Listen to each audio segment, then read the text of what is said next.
DJU go crazy. DJUTV, let them know who we got in the building. Dr. Umar Ifatunde, the Prince of Pan-Africanism. Glad to be here. Dr. Umar, what you on, gang? I'm well. Glad to be back in Chicago. There's a migrant crisis town hall meeting tonight. So I'm going to go there and speak a little bit, hear from the people what's really going on, because the country want to know. Me personally, I believe the migrant situation in Chicago and New York is being led by the federal government. They're spearheading this to basically erase black people politically. Chicago has the only predominantly black U.S. congressional district in the entire country.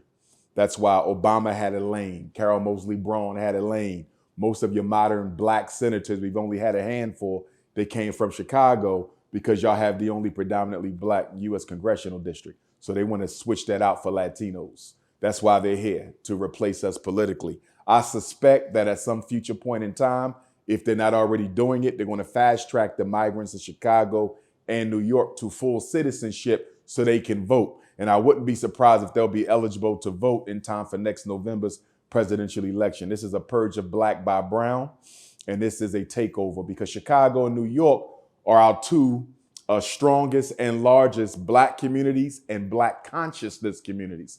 So they want to blot that out. The strategy is if we can take New York and take Chicago, the rest of black America doesn't stand a chance. Well, we're definitely having a terrible migrant crisis here in Chicago. But first of all, welcome to DJUTV. Glad to be here. DJUTV. Yeah, glad to be here. It's definitely a blessing to have you.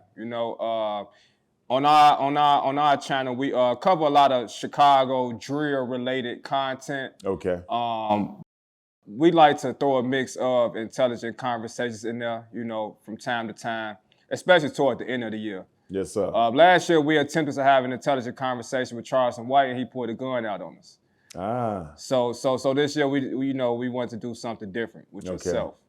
So can you start by telling us where you're from, Dr. Umar? North Philadelphia, born and raised, across the street from, down the street from Bill Cosby, across the street from Meek Mill. He and I were not friends. He was friends with my younger brother. I'm obviously a half generation older than those guys, but that's my neighborhood. Jill Scott, I come from that neck of the woods right there.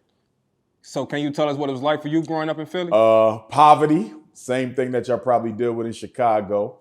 In fact, right now, I just read an article, very unfortunate to read it, that Chicago and New York has a black male homicide rate that exceeds that of U.S. soldiers stationed in places like Afghanistan. So black men are dying quicker in Chicago and Philadelphia than overseas in the military. Sorry to hear that, but very violent in Philadelphia. Philadelphia leads the nation in gentrification right now. And whenever you find a black city that's dealing with gentrification, you're also dealing with an intensification of conflict. Why? Because when you gentrify, you force enemies into a closer proximity with each other. So for example, if you take Chicago, look at the sections of the city that white people are taking back. If you had a gang over here and a gang over here, okay, and by gang, I don't necessarily mean your traditional gangs, but just a set, drug set, whatever kind of set. And now the white man has come in and forcibly moved these black people out through real estate tax, eminent domain, or whatever. This gang that was 40 blocks away from you, you didn't have to see them unless you wanted to. They didn't have to see you unless they wanted to. But now, guess what? Where they hung out at, that's been reclaimed by the whites. So they have to move closer to you.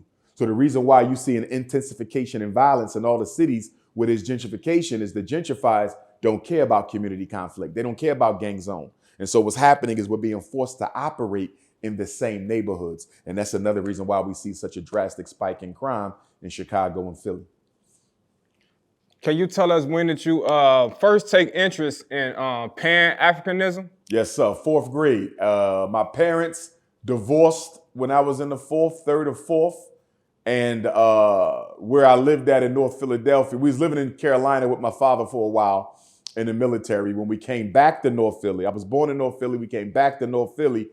As you know, your elementary school is assigned based on your address. Mm-hmm. And so the George G. Meade Elementary School that I attended at 18th and Oxford Street, named after a Caucasian Civil War general, it just so happened that year that I enrolled in the 4th grade, or my mother enrolled me there, they had a Black history class.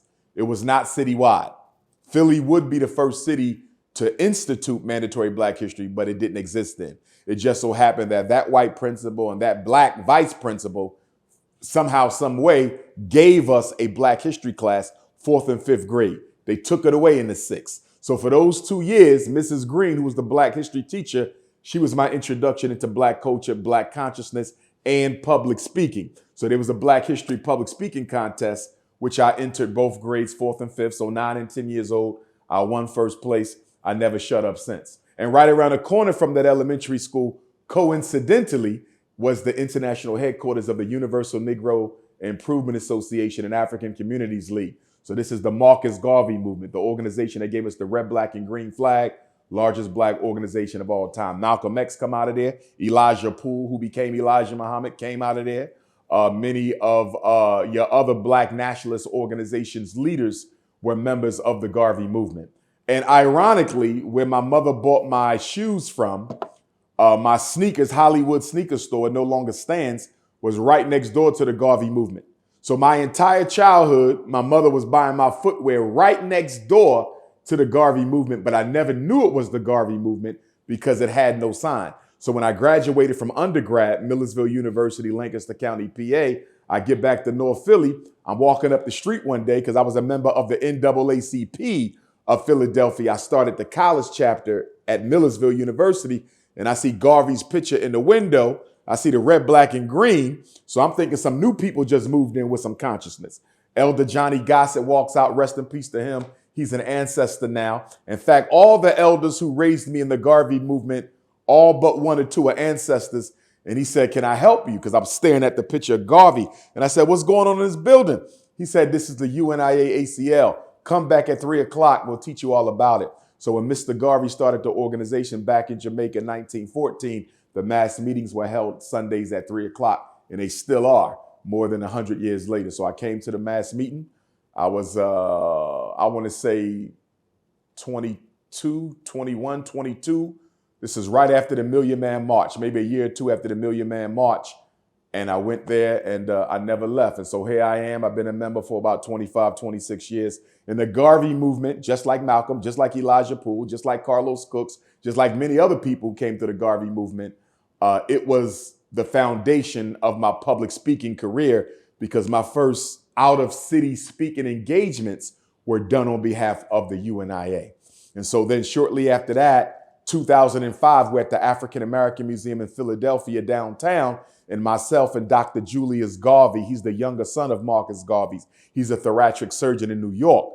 There was an exoneration program to clear Marcus Garvey's name from the illegal charges placed on him by J. Edgar Hoover and the FBI in the early 1920s. Because although President Calvin Coolidge commuted his sentence in 27, which resulted in his deportation, they never removed the charges. So Dr. Garvey, his son, is still working to get those charges off of his father's name. So as a member of the UNIA at the time, I was Minister of Education and first vice president for the Philadelphia division. That's when I met Dr. Garvey. I was at the exoneration program. Young brother was there, said you need to go to Africa. I ended up going to Africa the next year, come back from Africa. I quit as Minister of Education and first vice president, still remaining a member. And 5 years later, I come to Chicago. Brother Dawa Yisrael, rest in paradise to him. He passed away last year, I believe. He said, you need to come to Chicago. I got a public access TV station. I can't get you up here, but I would love to interview. So I flew to Chicago, September 18th, 2010. That's the anniversary of Booker T. Washington's Atlanta Cotton Exposition speech. We did the interview. As we're leaving out, I asked Brother Dawa, I said, can I have a copy of that interview on a DVD? Brother Dawa said, it's the only one I got. I said, no problem. There'll be one later. Then at the last minute, he said, you know what? Take this one. He gives me the DVD. 6 weeks later, I'm speaking in Harlem, New York for the first time. National Black Theater, 125th and 5th. This is where Garvey, this is where Malcolm, this is where most of the Pan-Africanists had their start. So I have copies of the Chicago interview, September 18th, in my hand, October 30th, the night before Halloween in Harlem. And I disseminated that DVD there. And overnight, I became the biggest name in Black consciousness. 13 years later, I'm still the biggest name in Black consciousness. DJ, you go crazy.